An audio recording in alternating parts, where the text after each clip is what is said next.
Washington state lawmakers are considering a bill to permit fans to bring firearms into sports stadiums.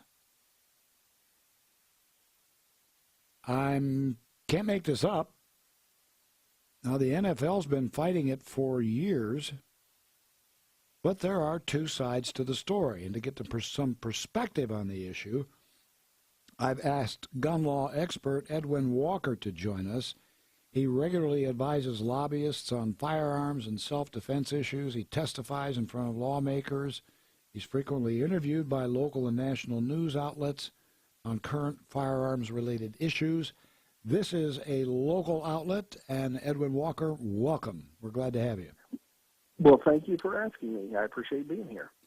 In short, could we start out by saying, how does Edwin Walker feel about this proposed law in Washington state to allow people who have a concealed carry license to bring their guns to Seattle Seahawks games, for example?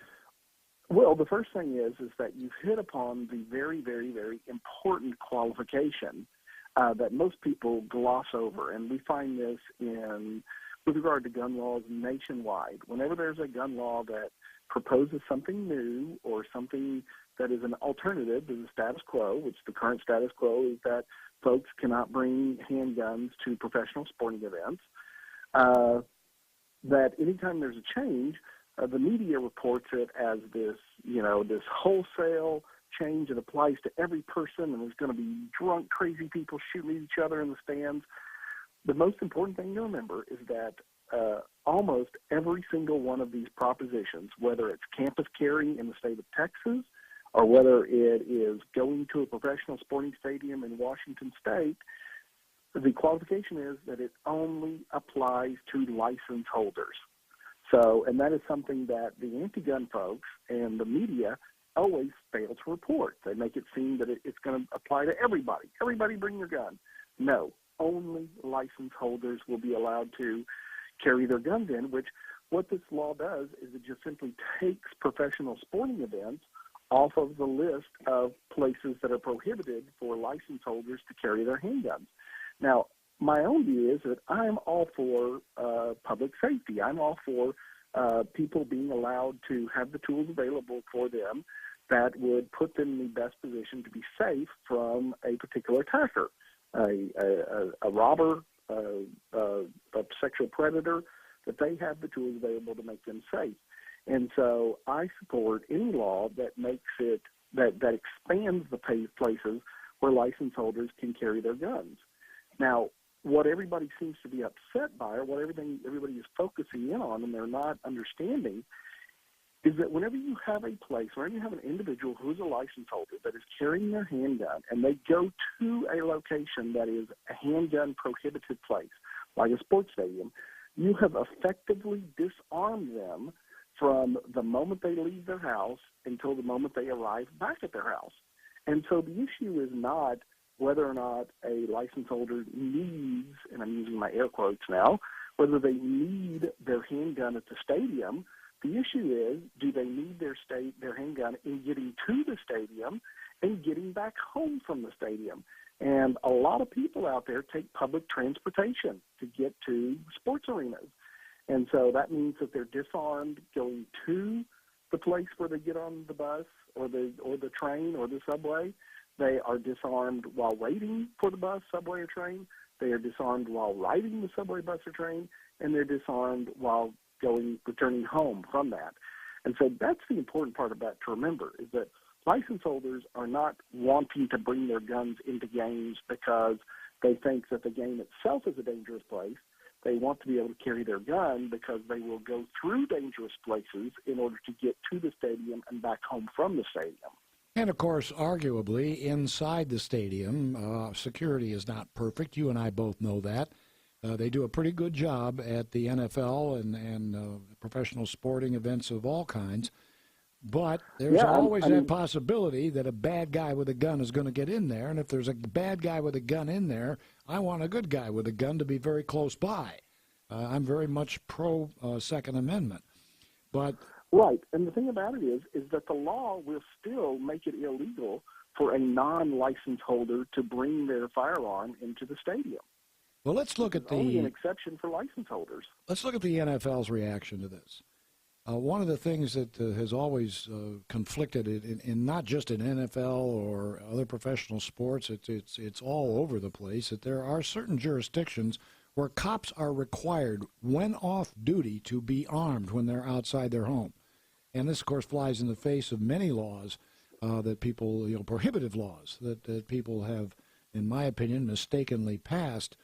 But if you get into a situation in a stadium, Edwin, where you've got a perpetrator, you've got somebody that needs to be taken down, and you got a guy over here who's painted blue with feathers sticking out of his ears and a cheese wedge on his head, pulling out a gun, and across from him is the actual guard whose job it is to watch that game, and he's pulling out a gun.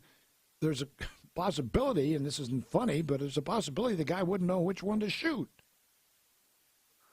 Well, that is true. That's why it's important that this law only applies to license holders, is that license holders, in theory, are supposed to be trained to understand what are imminent threats and what are not imminent threats, and also trained to be a little apprehensive when using deadly force in the protection of a third party.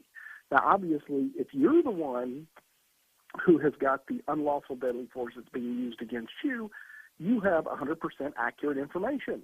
You know, hey, that guy is pointing a gun at me for no reason. I've got to defend myself, where your reaction time would be a little quicker. But if you're coming upon a scene where there are two people with guns that are perhaps getting ready to point at each other, you're correct. You don't know who is the bad guy or the good guy. And so at that point, it probably would behoove you to act in a judicious manner in trying to get out of there so you don't get harmed, and trying to find out or make the best rational decision possible about who is, in fact, the bad guy. We're talking with gun law expert Edwin Walker. There are two ways to get a hold of us, 800-923-9385. That's 800-923-WDTK. Also, the text feature on your WDTK mobile app on your smartphone. You just go to the upper left-hand corner and click on the icon there. It'll drop a menu down. Scroll down. It goes through a few things, and it'll get to text John McCullough. That's me. Your texts will appear here in real time in my studio, and we can use them to comment on and get additional input for our guest, who won't be with us much longer. So if you want to ask a question of him, please feel free to do it now. Edwin, I do have another question. Yes, This is a personal experience. I have a guy that I run into in a professional setting frequently, and I went to a Detroit Lions game. This isn't this year. Went to a Detroit Lions game, and there he was. The Lions' colors are blue and gray. He was painted blue from head to toe, every place that we could see that was exposed. He did have feathers sticking out of his ears, and he had a weird thing on his head. I think it was supposed to be a lion. And he was with a bunch of other guys that were in the same condition, and they were all pretty well oiled up by the time I ran into them. People go to big games, they drink beer and so forth. I'm not sure I would want that guy in that condition, especially as emotional as I've seen them come with some of the really brainless calls made by NFL refs. These guys go crazy. Is that an area where we want to have the availability of a licensed gun owner who is allowed to go out and paint himself blue and have a good time, to have that capability? Should you know where I'm coming from with this?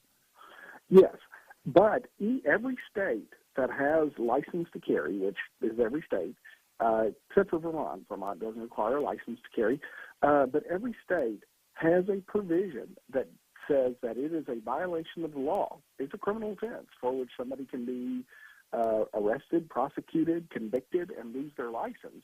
It is a criminal offense for a license holder to have possession of their license while intoxicated. So in the event that a license holder does put himself in that state and he is approached by authorities who determine that he is intoxicated and he is in possession of his handgun, he can be arrested for that criminal offense. Have a texter here who does agree with you. He says he goes to, he parks at the MGM, which is downtown here in Detroit, to go to Tigers games. And he has to walk 15 minutes to our park, which is Comerica Park. And he said he'd love to have his gun walking through Detroit, especially at night. So there is support for what you're saying in that first scenario you gave, to and from the game. Would there be any possibility that perhaps there could be, you know, the old sign as you rode into Dodge City, check your guns at the sheriff's office, checking guns in some way? If you know, well, that is a possibility, and keep in mind it would, I guess it would be problematic in that there's a lot of trust there whenever you turn over your firearm to another person.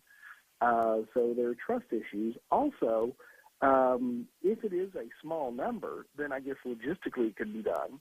I don't know. I'm not sure how many license holders there are in Washington State. I don't know how many of them actually go to Seahawks games.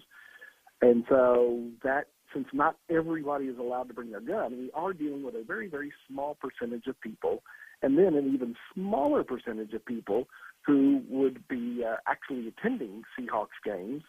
And so logistically, it probably is feasible if say the local police department actually had a booth at the gate that says, we will, we'll zip tie your gun and we will store it and we'll give you a ticket. Now, of course, you run the risk of people losing their ticket and then they get mad. And like I said, there's the whole trust issue. A lot of people are very much afraid that whenever they give up their gun, that they will never, ever give it back.